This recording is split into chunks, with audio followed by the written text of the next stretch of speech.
అందరికీ మరణాత మరణాత మహిమ స్వరం కార్యక్రమం వీక్షిస్తున్న దేవుని పిల్లలైన మీ అందరికీ ప్రభు నామంలో శుభములు కలుగును గాక. ప్రతిరోజు ఇదే సమయంలోకి ఈ కార్యక్రమంను వీక్షించి దైవాశీర్వాదములు పొందండి. ఇప్పుడు పాస్టర్ సామ్యూల్ సుందర్ రెడ్డి గారు దేవుని వాక్య వర్తమానం అందిస్తారు. శ్రద్ధగా ఆలకించండి. దేవునికి స్తోత్రం. అందరికీ మరణాత. దేవుడు అనుగ్రహించిన ప్రాముఖ్యమైన సమయంలో దేవుని వాక్యాన్ని ధ్యానించుకుందాము. ముందుగా పరిశుద్ధ వేద గ్రంథంలో నుండి వాక్య భాగాన్ని చదువుకుందాము. ఆది కాండము 39వ అధ్యాయము 2-3 వచనాలు చదువుదాము. యెహోవా యోసేపునకు తోడైయుండెను గనుక అతడు వద్దిల్లుచు తన యజమానుడగు ఆ ఐగుప్తీని ఇంట నుండెను. అతనికి తోడైయుండెననియు. మహాపరిశుద్ధుడా, మహాగణుడా, మహిమగల దేవ, ప్రేమ స్వరూపి, దయగల యేసు క్రీస్తు ప్రభువాని ఘనమైన నామానికి వందనాలు, స్తోత్రాలు, స్తుతులు చెల్లించుకొనుచున్నాము.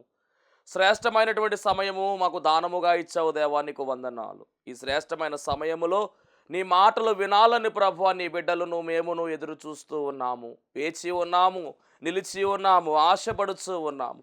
ఆశపడే ప్రాణమును తృప్తిపరచువాడవు నీవు మాత్రమే కనుక ఈ ప్రశస్తమైన సమయములో కొద్ది నిమిషములు తండ్రి నీ బిడ్డలతో మీరే మాట్లాడమని, నన్ను నీ నోటి బూరగా మాత్రమే వాడుకోమని, మాట్లాడడానికి సిద్ధముగా ఉన్న మంచి బోధకుడుగా ఉన్న వాక్యమయ్యున్న యేసు నామములో అడుగుచున్నాను పరమ తండ్రి, ఆమెన్.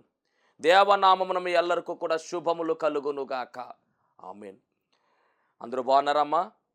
మరి దేవుని మహాకృపను బట్టి 2025వ సంవత్సరంలోనికి దేవుడు మనలను నడిపించిన విధానమును బట్టి ఆయనకి సమస్త మహిమ, ఘనత, కీర్తి, ప్రభావములు కలుగునుగాక. 2024వ సంవత్సరంలో ఎన్నో వాక్య భాగాలు మనము ధ్యానించాము.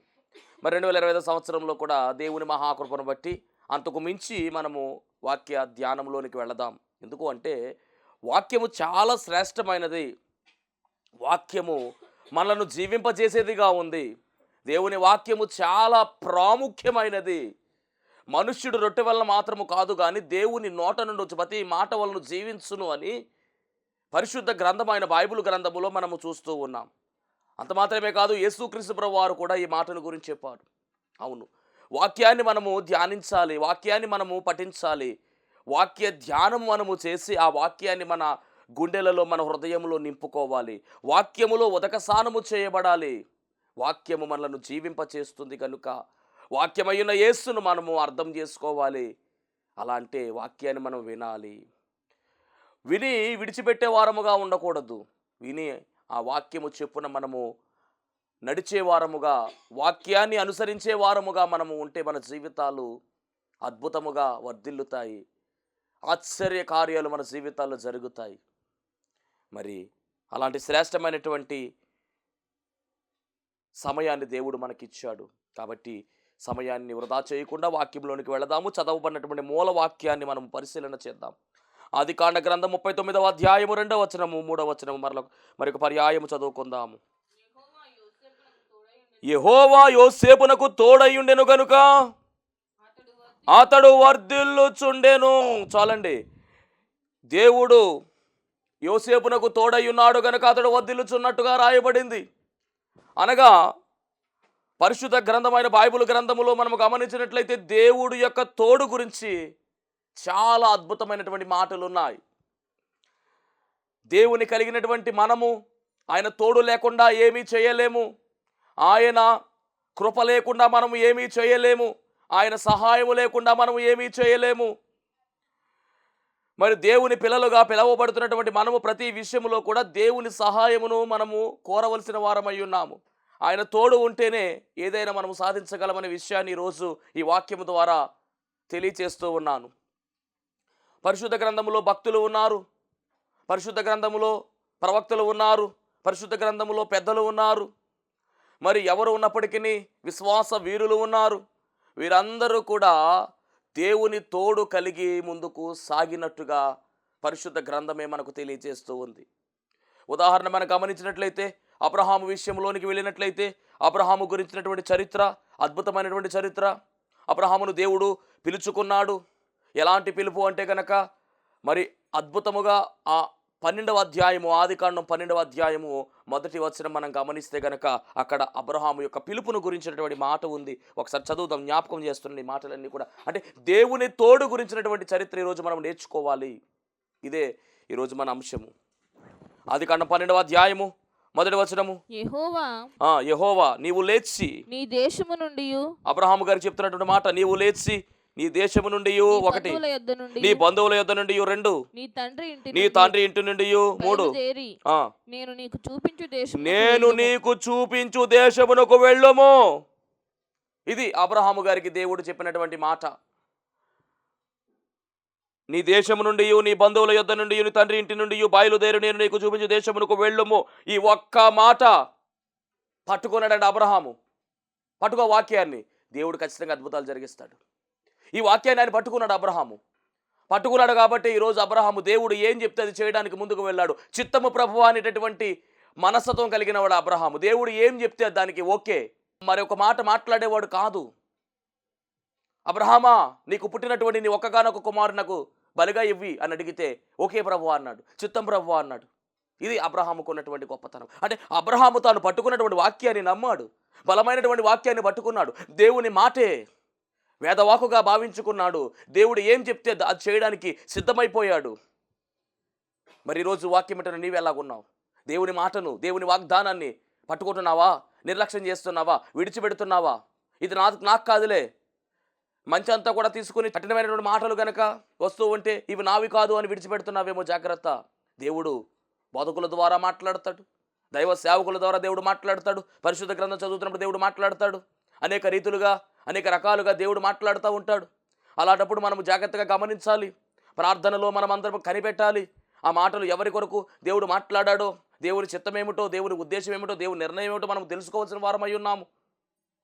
దేవునికి మహిమ కలుగునుగాక. ఏదేమైనప్పటికీ అబ్రహాము గురించి మనం గమనించినట్లయితే దేవుని మాట వినేవాడుగా అబ్రహాం మనకు కనబడుతూ ఉన్నాడు. అలా విన్నటువంటి అబ్రహాము జీవితము చాలా అద్భుతమైనటువంటి రీతిగా మలచబడింది. మూల పురుషుడుగా ఆయన అగ్గుపడుతూ ఉన్నాడు అబ్రహాం. మరి అబ్రహాము యొక్క విజయానికి కారణం ఏమిటి అంటే దేవుని మాట వినడము. దేవుని మాట విన్నాడు గనుక అబ్రహాముకు దేవుడు తోడై ఉన్నాడు. వెంటనే జరుగుతున్నటువంటి కార్యం అండి.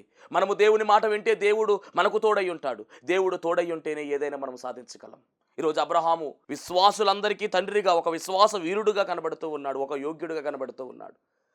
అంత మాత్రమే కాదండి, దేవునికి స్నేహితుడిగా పిలువబడుతూ ఉన్నాడు అబ్రహాము. ఈ ఖ్యాతి, ఈ ఆధిక్యత, ఈ గొప్పతనము ఎవరికి ఉంది? అబ్రహాము కూడా సామాన్యమైన మానవుడే కదా, అబ్రహాము కూడా మనలాగా మనిషే కదా. కానీ అబ్రహాముకి ఇంత ప్రాముఖ్యత, ప్రాధాన్యత ఎందుకు వచ్చింది అంటే దేవుని మాట విన్నాడు. దేవుని మాట విన్నాడు కనుక దేవుడు అతనికి తోడై ఉన్నాడు. ఒక వ్యక్తికి దేవుడు తోడై ఉంటే అతని జీవితం వర్ధిల్లుతుంది. ఒక వ్యక్తికి దేవుడు తోడై ఉంటే అతని జీవితములో ఫలితం ఉంటుంది. ఒక వ్యక్తికి దేవుడు తోడై ఉంటే అతని జీవితము ఫలిస్తుంది. చాలా అద్భుతమైనటువంటి రీతిగా ఆ జీవితము మార్చబడుతుంది. వాక్యం పెట్టినటువంటి దైవ జనాంగమా, దేవుడు మీకు తోడై ఉండాలి.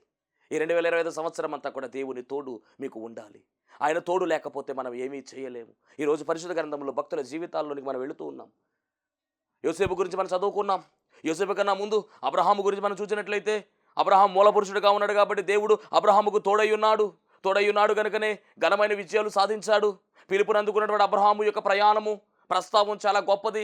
ఎక్కడికి వెళ్ళాలో తెలియదు, ఎలా వెళ్ళాలో తెలియదు. కానీ దేవుడు అంటున్నాడు కదా, నేను నీకు చూపించే దేశానికి నువ్వు వెళ్ళాలి. నువ్వు అలా వెళ్ళినట్లయితే కనుక, నువ్వు ఇలా వచ్చినట్లయితే ఖచ్చితంగా నేను నిన్ను ఆశీర్వదిస్తాను అని 7 రకాల ఆశీర్వాదాలు అక్కడ మనకు కనబడుతూ ఉన్నాయి. 3వ వచనంలో మనం చూసినట్లయితే మరి ఆ 7 రకాల ఆశీర్వాదాలు అబ్రహాముకు వచ్చాయి అంటే వచ్చాయి. ఎందుకంటే దేవుని మాట విని ఆయన ఏం చెప్తే అది చేశాడు.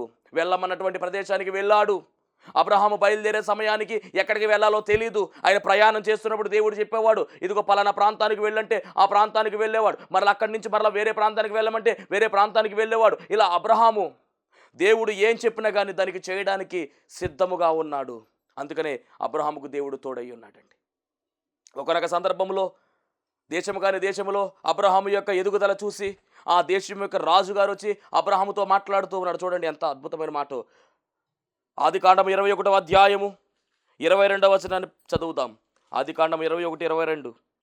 ఆ కాలమందు ఆ కాలమందు అబీమెలెకును అబీమెలెకును అతని సేనాధిపతి అయిన ఫీకోలును అబ్రహాముతో మాటలాడి నీవు చేయు పనులన్నిటిలో దేవుడు నీకు తోడై ఉన్నాడు గనుక నీవు నన్నైనను నా పుత్ర పౌత్రాదులనైనను వంచింపక నేను నీకు చేసిన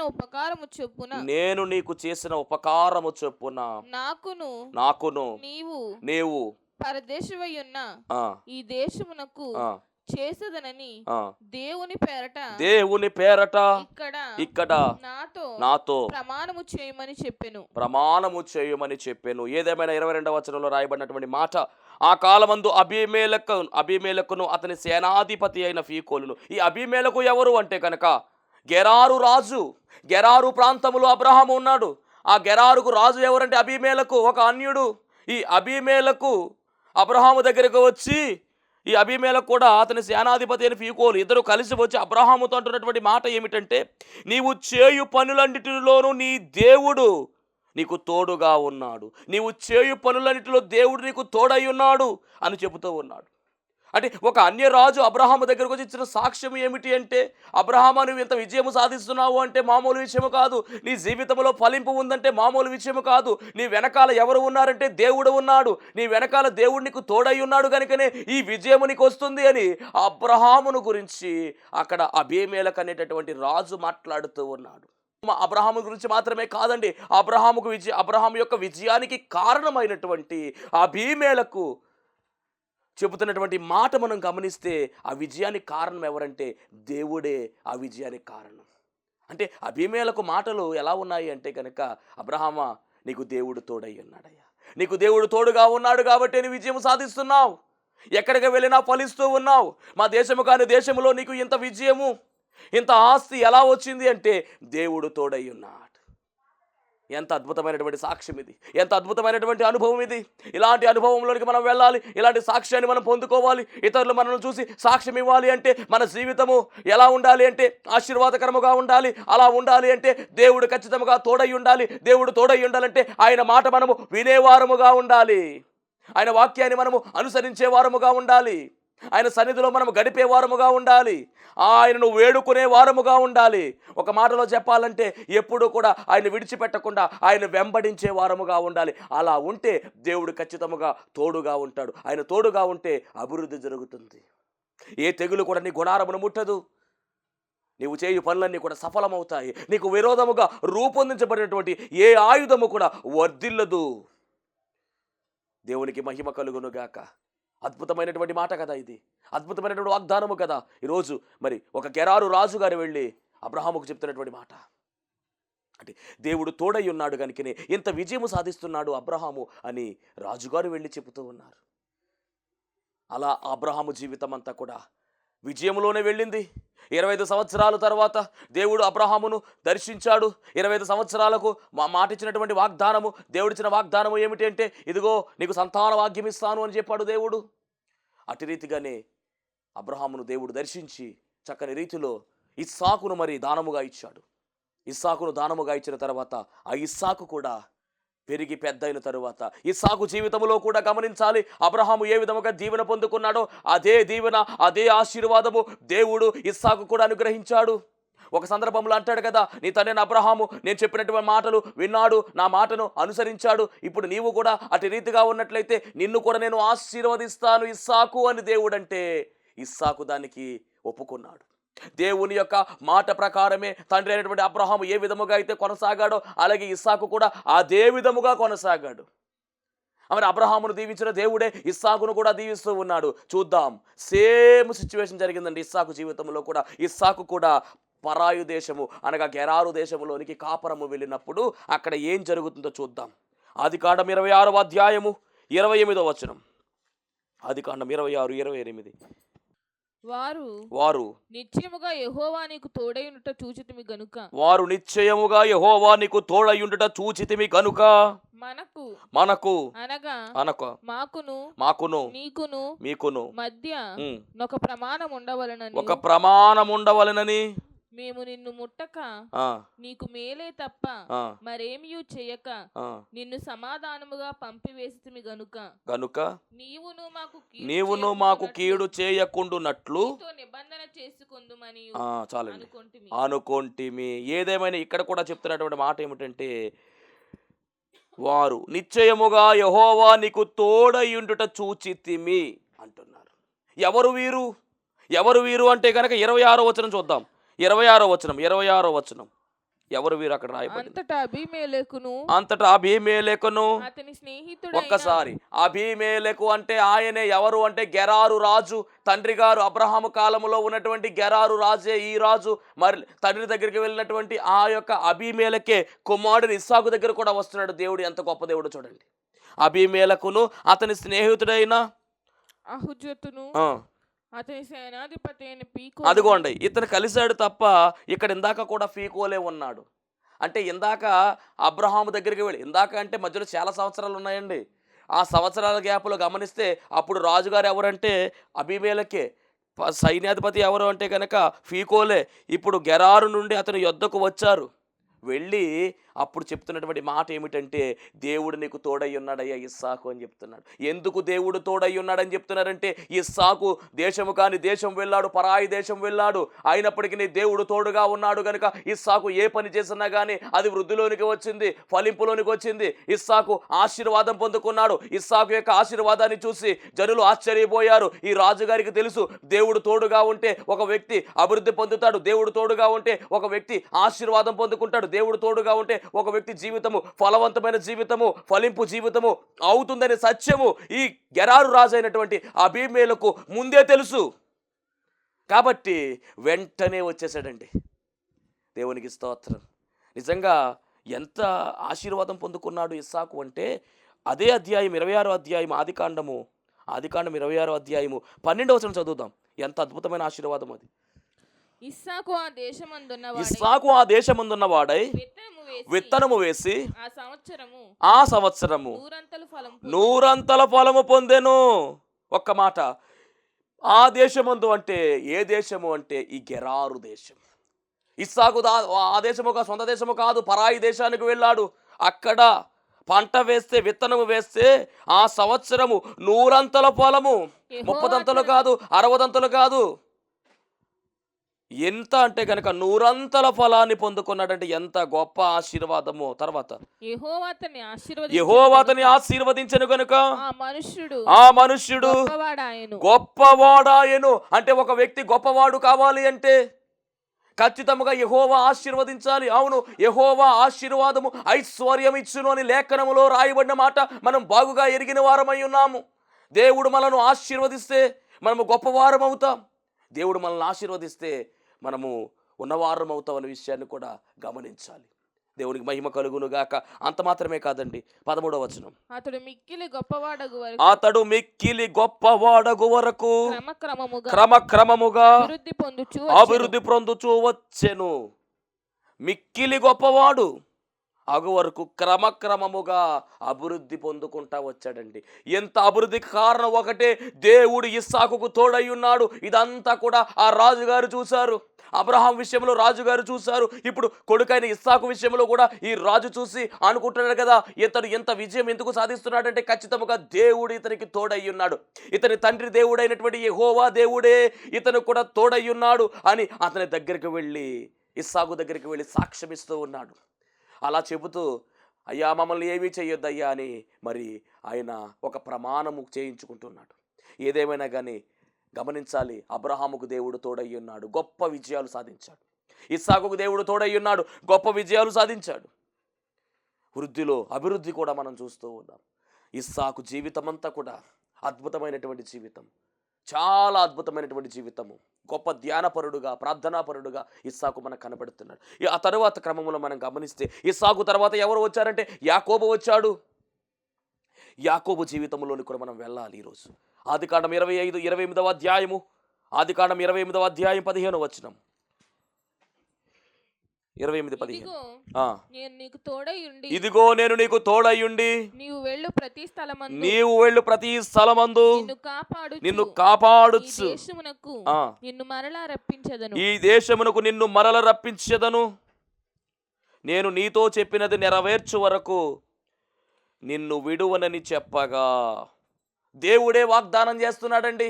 ఏమని వాగ్దానం అంటే, ఇదిగో నేను నీకు తోడై ఉంటాను, నీకు నేను క్షేమాన్ని కలుగజేస్తాను, నీవు వెళ్ళు ప్రతి స్థలమందు నిన్ను కాపాడుచు ఈ దేశమునకు నిన్ను మరలా క్షేమముగా నడిపిస్తాను. ఇంకెంతకన్నా ఏం కావాలండి? అబ్రహాముకు దేవుడు తోడై ఉన్నాడు, ఇస్సాకుకు దేవుడు తోడై ఉన్నాడు, ఇప్పుడు యాకోబు కూడా దేవుడు తోడై ఉన్నాడు. అనగా భక్తుల జీవితాల్లో మనం గమనించినట్లయితే విజయాలు ఎందుకు సాధించారంటే దేవుడు వారికి తోడై ఉన్నాడు. వాక్యం ఇటున్న దైవ జనాంగమా, ఈరోజు దేవుడు నీకు తోడై ఉంటే నీ జీవితము చాలా అద్భుతంగా ఉంటుంది, ఆశ్చర్యంగా ఉంటుంది. మరి దేవుడు తోడై ఉండాలంటే ఒకే ఒక్క పని అండి. ఆ పని ఏమిటంటే నీవు దేవుని మాట వినాలి, నీ వాక్యాన్ని అనుసరించి నడుచుకోవాలి. వాక్యం ఏమి చెబుతుందో, వాక్యమై ఉన్న యేసు ఏమి చెబుతున్నాడో ఆ మాటలు నువ్వు వినాలి. నువ్వు వింటే దీవించబడతావు, వింటే ఆశీర్వదించబడతావు, వింటే దేవుడు నీకు తోడై ఉంటాడు. యాకోబు జీవితం మనందరికీ తెలుసు. అద్భుతముగా దేవుడు యాకోబును ఆశీర్వదించాడు. అబ్రహాము ఆశీర్వాదము, ఇస్సాకు ఆశీర్వాదము, యాకోబు కూడా ఆశీర్వాదం. యాకోబు దేవునితో పోరాడిన వాడుగా, దేవునితో పెనుగులాడిన వాడుగా కనబడుతూ ఉన్నాడు. అంత మాత్రమే కాదు, యాకోబు యొక్క జీవితము ఎలాంటి జీవితం అంటే పోరాడే జీవితము. యాకోబు మోసగాడే, పేరు మోసగాడనే పేరే ఉంది అర్థము. కానీ యాకోబుకు దేవుడిచ్చిన ఆశీర్వాదాన్ని గమనించినట్టయితే ఇశ్రాయేలుగా మార్చేశాడు. యాకోబు పేరును ఇశ్రాయేలుగా మార్చివేసి, ఇదిగో నా సొత్తు, నా జనులు, నా జ్యేష్ఠ పుత్రుడు యాకోబు అన్నట్లుగా పేరు మారిపోయింది. యాకోబులో నుంచి 12 గోత్రాలు ఉద్భవించాయి. యాకోబులో నుంచి వచ్చినటువంటి 12 మంది కుమారులే ఒక గోత్రము. అనగా మనం గమనించినట్లయితే ఆ 12 మందిలో ఒక గోత్రము యూదా గోత్రము నుంచి యేసుక్రీస్తు ప్రభువు వారు బయటకు రావడము, ఇది ఎంత ఆశ్చర్యము. ఈ 12 గోత్రాల వారిని కలిపి ఏమన్నారు అంటే ఇశ్రాయేలీయులు అన్నారు. ఈ ఇశ్రాయేలీయులే ఈరోజు ప్రపంచానికి ఆదర్శంగా కనబడుతూ ఉన్నారు. అనేకమైనటువంటి నూతన వస్తువులు, అనేకమైనటువంటి టెక్నాలజీ అంతా కూడా వీరి ద్వారానే బయటకు వచ్చింది. ఒక ఆశీర్వాదం పొందుకున్నటువంటి దేశముగా ఈ దేశము పిలువబడుతూ ఉంది. ఇది ఎక్కడి నుంచి వచ్చింది? దీని మూల పురుషుడు ఎవరు అంటే కనుక గమనించాలి, యాకోబే. యాకోబు దేవుని మాట వినేవాడుగా కనబడ్డాడు. యాకోబుకు దేవుడు తోడై ఉన్నాడు కాబట్టి ఎంత విజయం వచ్చింది. ఈ 12 మంది గోత్రాలలో నుంచి ఆశీర్వాదం మనం చూస్తున్నాం. అబ్రహాము ఆశీర్వాదం, ఇస్సాకు ఆశీర్వాదం, యాకోబు ఆశీర్వాదం. కారణం ఒకటే, దేవుడు వారికి తోడై ఉన్నాడు. ఆ తరువాత క్రమంలో మనం గమనించినట్లయితే యోసేపును గురించినటువంటి చరిత్ర బైబిల్ గ్రంథంలో మనము చూస్తూ ఉన్నాము. యోసేపును గురించి 39వ అధ్యాయము 2-3 వచనాలు, ఆది కాండము మనం చదివినటువంటి వాక్య భాగం ఏది? ఆది కాండం 39వ అధ్యాయం 2-3 వచనాలు. యెహోవా యోసేపునకు తోడై ఉండెను గనుక అతడు వర్ధిల్లుచు యజమానుడగు ఐగుప్తీని ఇంట ఉండెను. ఐగుప్తీని ఇంట ఉండెను అంటే ఆశీర్వాదం యోసేపు జీవితంలో మనం చూస్తున్నాం. అంటే దేవుడు తోడై ఉన్నటువంటి వ్యక్తులుగా వీరు కనబడుతున్నారు. ఈరోజు యోసేపు జీవితంలోనికి మనము వెళ్ళినట్లయితే యోసేపు జీవితము చాలా స్ట్రగుల్స్తో కూడినటువంటి జీవితం అండి. నలుగురితో కూడినటువంటి జీవితం. చాలా కష్టం అనుభవించాడు. చాలా కష్టాల గుండా యోసేపు వెళ్ళాడు. నాన్నవారు అన్నలే విడిచిపెట్టేశారు, చంపేద్దామనేటువంటి ప్రయత్నం చేశారు, చంపేశారు చివరకు వారి దృష్టిలో. కానీ దేవుడు విడిచిపెట్టలా. యోసేపును దేవుడు పట్టుకున్నాడు. యోసేపును దేవుడు లేవనెత్తాడు. చావు గోతులో నుంచి లేవనెత్తువాడు ఆయనే. లేవనెత్తాడు యోసేపును. లేవనెత్తడం మాత్రమే కాదండి, అద్భుతమైనటువంటి సాక్ష్యము యోసేపుకు దేవుడిచ్చాడు. కారణం ఒకటే, యోసేపుకు దేవుడు తోడై ఉన్నాడు. ఈరోజు నీ జీవితంలో కూడా ఆయన తోడు అవసరమై ఉన్నది. ఆయన తోడు లేకపోతే మనం ఏమీ చేయలేము. వాక్య భాగములో మనం గమనించినట్లయితే యోసేపు యొక్క ప్రస్తావన అద్భుతమైనటువంటి ప్రస్తావన. అబ్రహాము, ఇస్సాకు, యాకోబు, యోసేపు వీళ్ళ నలుగురు గురించి కూడా ఆది కాండము చాలా స్పష్టముగా, చాలా అద్భుతంగా మాట్లాడుతూ ఉంది. ఆది కాండం క్లోజింగ్ మనం గమనించినట్లయితే యోసేపుతో మొత్తం కథ ముగుస్తూ ఉంది. అబ్రహాము గురించినటువంటి చరిత్ర, అలాగే ఇస్సాకు గురించిన చరిత్ర, యాకోబు గురించిన చరిత్ర, అలాగే యోసేపు గురించిన చరిత్ర అద్భుతముగా వీరి నలుగురు గురించి కూడా రాశారు. ఎందుకంటే వీళ్ళ నలుగురు విషయంలో దేవుడు వారికి ఏ విధంగా తోడై ఉన్నాడో, వారు దేవుడు వారికి తోడై ఉండడానికి వారేం చేశారు, ఇవన్నీ కూడా రాయబడ్డాయి. ఈరోజు యోసేపు జీవితంలోనికి మనం వెళ్ళినట్లయితే, యోసేపు అనేటటువంటి ఈ వ్యక్తి యాకోబుకు 12 మంది కుమారులైతే ఆ 12 మంది కుమారులలో యోసేపు 11వ వాడు. యాకోబుకు మరి 2 భార్యలుగా మనకు తెలుసు. ఒక ఆమె లేయా, ఒక ఆమె రాహేలు. రాహేలును ఆయన ప్రేమించాడు, కానీ మావగారు ముందు లేయానిచ్చి పెళ్లి చేశారు. ఆ తర్వాత మరలా 7 ఏళ్ళు కొలువు చేయగా రాహేలును కూడా ఇచ్చి పెళ్లి చేశారు. దేవుడు మొట్టమొదటిగా లేయా గర్భాన్ని తెరిచాడు. లేయా 6 ఆమె కన్నట్టుగా బైబిల్ గ్రంథం స్పష్టంగా సెలవిస్తుంది. అలాగే మనం గమనించినట్లయితే మరి రాహేలు ఇద్దరు పిల్లలను కన్నట్టుగా మనకు కనబడుతుంది. మరి ఈ లేయా యొక్క దాసి జిల్ఫా ద్వారా మరలా దేవుడు ఆ జిల్ఫాకు గర్భము అనుగ్రహించగా 2 పిల్లలు పుట్టినట్టుగా, అనగా లేయా యొక్క దాసి జిల్ఫాకు 2 పిల్లలు, అనగా మొత్తానికి లేయా ద్వారా ఎంతమంది అంటే కనుక 8 మంది పిల్లలు. రాహేలు యొక్క దాసి బిల్హా ద్వారా 2, అనగా మొత్తానికి 4, అనగా 8, 4, 12 మంది సంతానంగా మనకు కనబడుతున్నారు. ఏదేమైనప్పటికీ ఈ యోసేపు ఎవరికి మరి ఆయన పుట్టాడు అంటే కనుక రాహేలుకు పుట్టినట్టుగా కనబడుతుంది. రాహేల్ అంటే యాకోబుకి చాలా ఇష్టం. 14 సంవత్సరాలు ఆమె కోసము పనిచేస్తాడు. 14 సంవత్సరాలు ఆమె కోసం పనిచేసి ఆమెను మరి ప్రేమించి పెళ్లి చేసుకున్నాడు.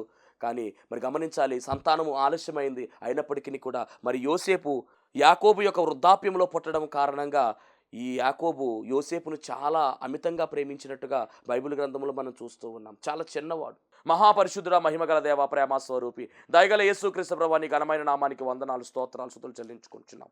ఇదిగో మీరు తోడై ఉంటే వచ్చే విజయం గురించి మీరు మాతో మాట్లాడిన ప్రతి మాటను బట్టి మీకు వందనాలు. అవును ప్రభువా, నీ తోడు లేకపోతే ప్రభువా మేమేమైపోతాము, నీ తోడు లేకపోతే మేమే పాటి వారం ప్రభువా. నీ తోడు ద్వారా ప్రభువా ఇదిగో జరిగినటువంటి నాయన అద్భుతమైనటువంటి చరిత్ర నాయన అబ్రహాము జీవితంలో, ఇస్సాకు జీవితంలో, యాకోబు జీవితంలో, యోసేపు జీవితంలో నాయన మీరు మాకు తెలియచేసిన ప్రతి మాటను బట్టి దేవా నీకు వందనాలు తండ్రి. ఇదిగో మీరు తోడయ్యుండి నడిపించిన ఈ బిడ్డలను ఆశీర్వదించమని యేసు నామములో అడుగుచున్నాం పరమ తండ్రి, ఆమేన్. అందరికీ మరణాత. దేవునికి స్తోత్రం. అందరికీ వందన మరణ తెలియజేస్తున్నాను. మరణాత మహిమస్వరం అనే ఆధ్యాత్మిక కార్యక్రమాన్ని వీక్షిస్తున్న మీ అందరికీ కూడా మరొక పర్యాయము ప్రభు పేర వందన మరణ తెలియజేస్తూ ఉన్నాను. మరి ఈ కార్యక్రమము ఎంతో ఆశీర్వాదంగా ఉందని, ఈ కార్యక్రమం ద్వారా ఎన్నో మేలు పొందుకున్నామని మరి మీరు అందరూ కూడా ఫోన్ కాల్ చేస్తూ ఉన్నారు. చాలా సంతోషము. ఎన్నో అద్భుత ఆశ్చర్యకార్యాలు దేవుడు ఈ కార్యక్రమం ద్వారా జరిగిస్తూ ఉన్నారు. దేవుని నామమునికి మహిమ కలుగునుగాక. మరి మీరు చూస్తున్నటువంటి ఈ యొక్క షెడ్ గురించి గతంలో మీకు చెప్పడం జరిగింది. యజమానుడు మరి దీన్ని బేరం పెట్టారని చెప్పేసి, దీన్ని తీసుకుంటే ఇక్కడ ఆరాధన జరుగుతుంది, లేకపోతే మనం బయటికి వెళ్ళాలనేటువంటి పరిస్థితిని మీకు చెప్పినందుకు చాలామంది మరి సహకరించారు. కొంతమంది మరి అమౌంట్ పంపించడం జరిగింది, అలాగే ప్రార్థన చేయడం జరిగింది.